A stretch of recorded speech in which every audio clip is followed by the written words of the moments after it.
Hello सबैजनालाई नमस्ते। आज चाहिँ मैले धेरै दिन पछाडि यो ब्लग स्टार्ट गरेको हो। के छ अनि आज भ्यालेन्टाइन डे स्पेशल हैन, तपाईहरुको के छ प्लान?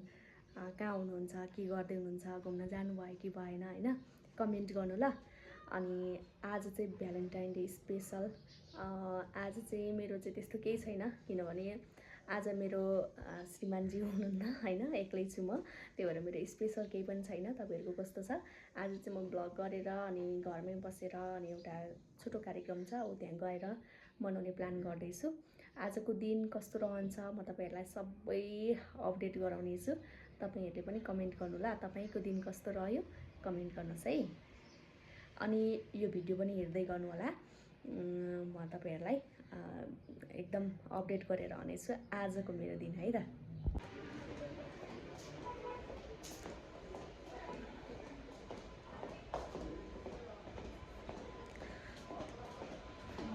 खासमा कार्यक्रम चलाउनको लागि भनेर एक्कासी रेडियोमा आउनुपर्ने भयो क्या कार्यक्रम चलाउनलाई। त्यही भएर म रेडियो आउँदैछु अनि कार्यक्रम चलाएर अर्को कार्यक्रममा जानु छ फेरि। आज शनिबार भ्यालेन्टाइन डेको दिन हुँदैछ, गाइजहरु मेरो यस्तो हुँदैछ।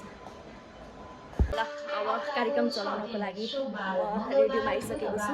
तपाईले यहाँबाट हेर्नुस् है, मेरो स्टुडियो यो चाहिँ रेडियो इगल एफएम को स्टुडियो हो। अनि यहाँ चाहिँ कार्यक्रम चलाउन लाग्दैछु मैले। अनि कार्यक्रम चलाइसके पछाडिको अरु पनि तपाईहरुलाई देखाउने छु। म चाहिँ कार्यक्रम चलाउँदैछु हैन, म यहाँ लाइभ भिडियो पनि बनाउँदैछु क्या। अब कन्टेन्ट क्रिएटर भएपछि धेरैतिर काम गर्नु पर्दो रहेछ हैन। भरे फेरि 2 बजे पछाडि ओहो कार्यक्रम थियो, मलाई पनि जानु थियो भनेर चाहिँ पछुताउँदै बस्नुभन्दा अहिले नै डायल गर्नुहोस् 9816950185 तपाईको लागि खुल्ला छ भन्दै कोही साथी आइसक्नु भएको छ। कहाँबाट को हुनुहुन्छ म वाला कार्यक्रममा स्वागत गर्छु है त। हजुर नमस्ते। नमस्ते हजुर। हजुर स्वागत छ कार्यक्रममा। कहाँबाट को बोल्दै हुनुहुन्छ? म पाँचथरको माइकबाट तारा शंकर। तारा शंकर बोल्दै हुनुहुन्छ है। के छ ताराजी तपाईको खबर? खबर एकदम ठिकै छ। हाम्रो नयाँ सिस्टरसँग बोल्न पाए एकदम कसरी नयाँ हो? तपाई पो नयाँ हुनुभयो त आज। हैन सिस्टर, म त धेरै पुरानो एकाउन्टको त सारै धेरै पुरानो भन्नुपर्छ है त। उसो भए तपाई पुरानो भने म झन् तपाई भन्दा पुरानो मान्छे हो, किनभने म नआएको मात्रै हो। म 4-5 महिना जति भयो होला कार्यक्रममा नआएको। तर अहिले कार्यक्रम सुन्दै हुनुहुन्छ कि हुन्न? हाम्रो त बजेको छैन सिस्टर, हाम्रो त बज्दैन भन्नुपर्छ है त। ए तपाईले फेसबुकबाट पनि हामीलाई सुन्न सक्नुहुनेछ। हाम्रो इगल एफएम को पेजबाट पनि सुन्न सक्नुहुनेछ। त्यहाँ पनि मैले लाइभ गरिरहेको छु। र म चाहिँ सलिना भण्डारी है। हुन्छ सलिना भण्डारी हुन्छ हजुर। म चाहिँ तारा शंकर माइक 5 बाट। हजुर एकदमै राम्रो परिचय भयो। हाम्रो पो लप पर्ला जस्तो भयो त आज भ्यालेन्टाइन डेमा।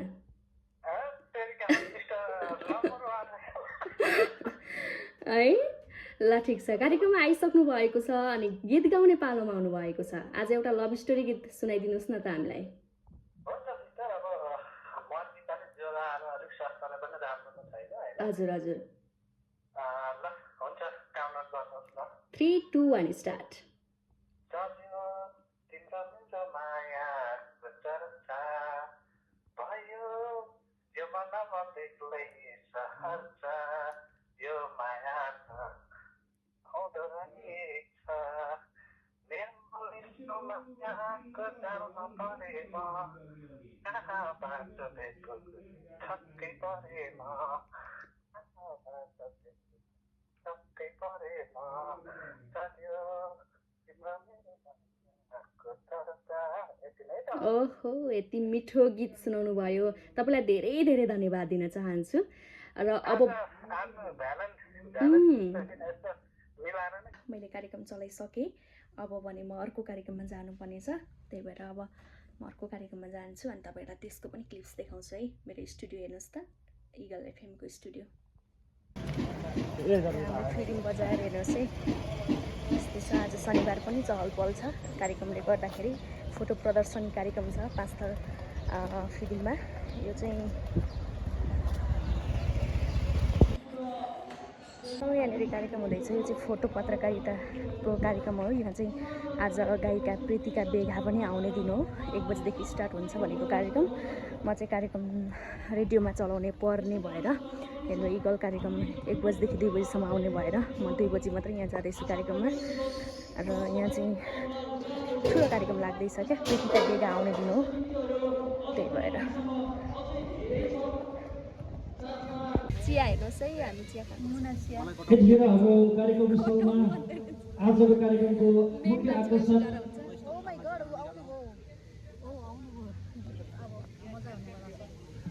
प्रीतिका बेगाको पनि आगमन भइसकेको छ।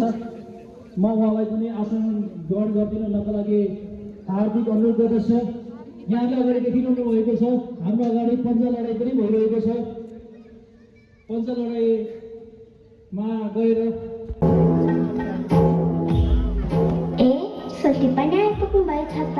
ल है सोल्टी, सेवारो है सेवारो। ल है सोल्टी नि सेवारो है सेवारो। सोल्टी आज जुत्ता सुक्नमा हामी लिम्बूहरूको महान चाड पनि। सोल्टी पनि मजाले बनिरहनु भएको रहेछ, राम्रो पनि देखिरहेको छ। च्याब्रुङ पनि भिड्नु भएको रहेछ। तर सोल्टी एउटा कुरा सोध्छु है, च्याब्रुङ चाहिँ भिड्नु मात्रै भएको कि नाच्नु पनि आउँछ हौ? हाहा। सोल्टी के भन्नुभएको? लिम्बूको छोरा भएर च्याब्रुङले नाच्नु आएन भने त के अर्थ भयो? ल सोल्टी, नाम सुन्दा पत्ताइन मैले। होइन कि सोल्टी नि भिड्नु नै हो त। यतिखेर मैले देखिरहेको छु होटल व्यवसाय सङ्घ 5 थरका सचिव भीम कार्कीलाई पनि मैले देखिरहेको छु। उहाँलाई पनि म अतिथिको आसन ग्रहण गरिदिनको लागि म हार्दिक अनुरोध गर्दछु। त्यस्तै फोरेन्स 1 नम्बर प्रदेशका अध्यक्ष विजयबोध लाउटीलाई पनि मैले देखिरहेको छु। उहाँलाई पनि म अतिथिको रूपमा आसन ग्रहण गरिदिनको लागि म हार्दिक अनुरोध गर्छु। ल अब चाहिँ म फाइनल रुममा आइसकेको छु होइन। आजको दिन चाहिँ कस्तो भयो भन्दा थोरै मात्रै क्लिप्स मैले तपाईँहरूलाई देखाएँ। एकदमै रमाइलो भयो, सबैजनासँग भेट भयो होइन। अब शनिबार अनि छुट्टीको दिन हुन त कोठामा बस्न मन लाग्छ, तर कोठामा बसिराख्दाखेरि चाहिँ कस्तो बोर हुने क्या। अब बिराम भए जस्तो, टाउको दुख्ने होइन, त्यस्तो खालको हुन्छ नि त, दिनभरि दिक्क लाग्छ। अनि त्यो भएपछि बाहिर जाँदा यसरी अब भेटघाट हुन्छ, रमाइलो हुन्छ, मुड फ्रेस हुन्छ क्या। त्यही भएर पनि म चाहिँ अल्छी लाग्दै भए पनि गएँ।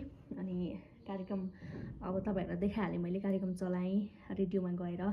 अनि त्यस पछाडि कार्यक्रम थियो फोटो पत्रकारिता प्रतियोगिता थियो, जो चाहिँ बिपी पार्क 5 थरको फिदिम नगरपालिका 1 बिपी पार्कमा थियो।